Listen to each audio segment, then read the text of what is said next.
السلام علیکم ورحمۃ اللہ وبرکاتہ۔ اس ویڈیو میں ہم نون ساکن اور تنوین کے قواعد کی بات کریں گے۔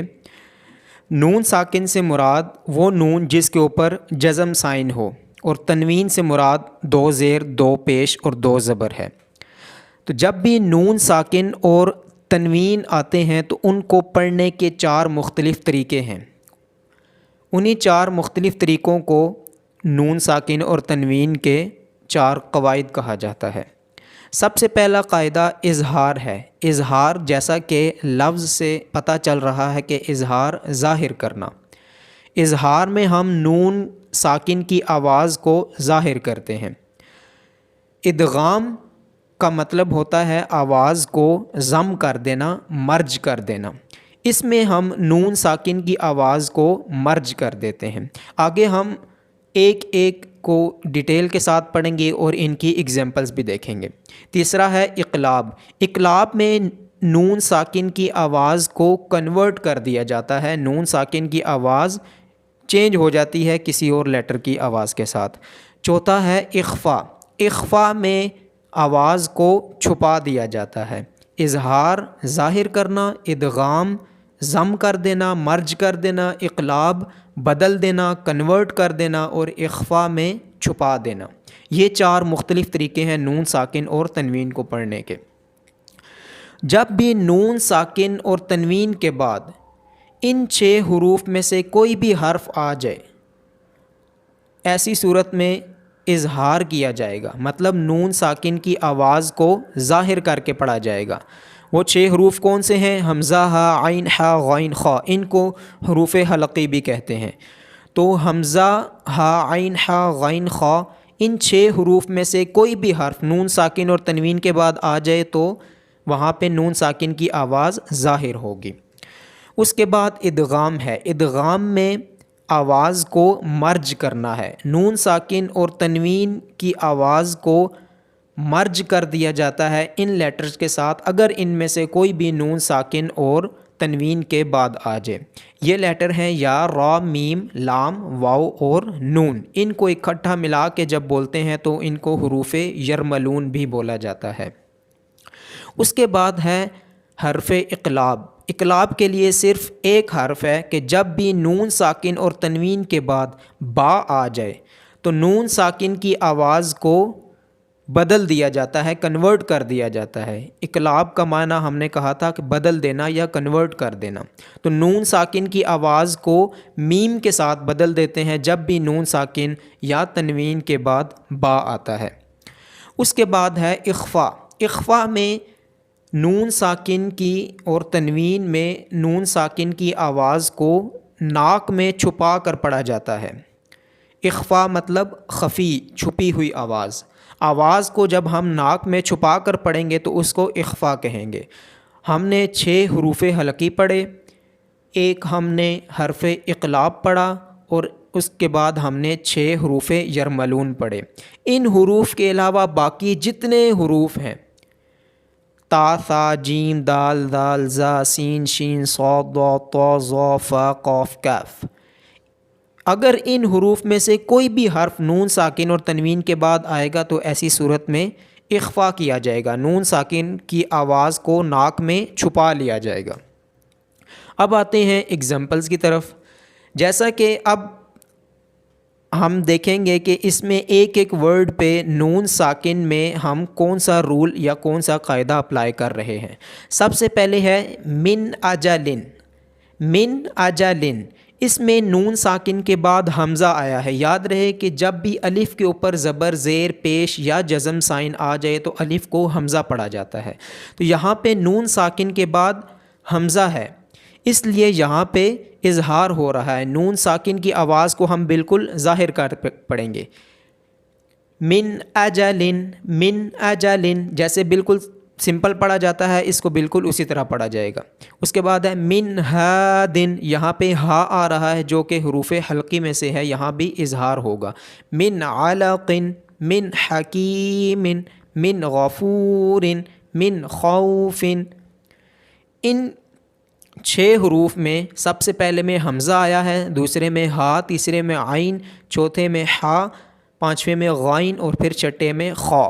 یہ 6 کے 6 حروف حلقی ہیں اور ان حروف کے آنے کی صورت میں نون ساکن کی آواز میں اظہار کیا جاتا ہے، اس کو ظاہر کر کے پڑھا جاتا ہے۔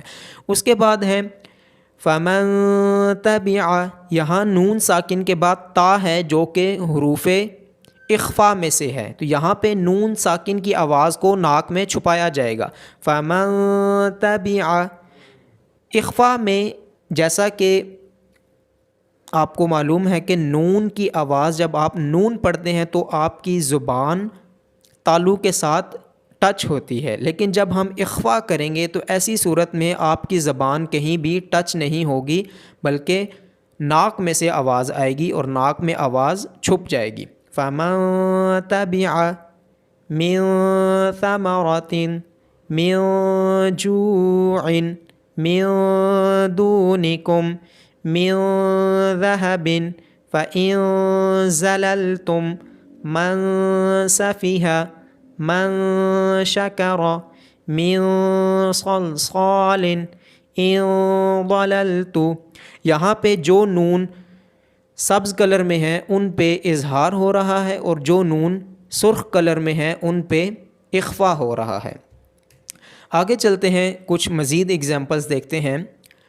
آگے ہے من مشہد من مثلہ من نصیر من نطفة من ربك من ربهم من لدنه يكن له كتابا يلقاه رجل يسعى هدى وذكرى وجوه يومئذ برحمة منه سراجا منيرا حطة نغفر لكم خلق نعيده محمد رسول الله رؤوف رحيم مصدقا لما ويل لكل، ان تمام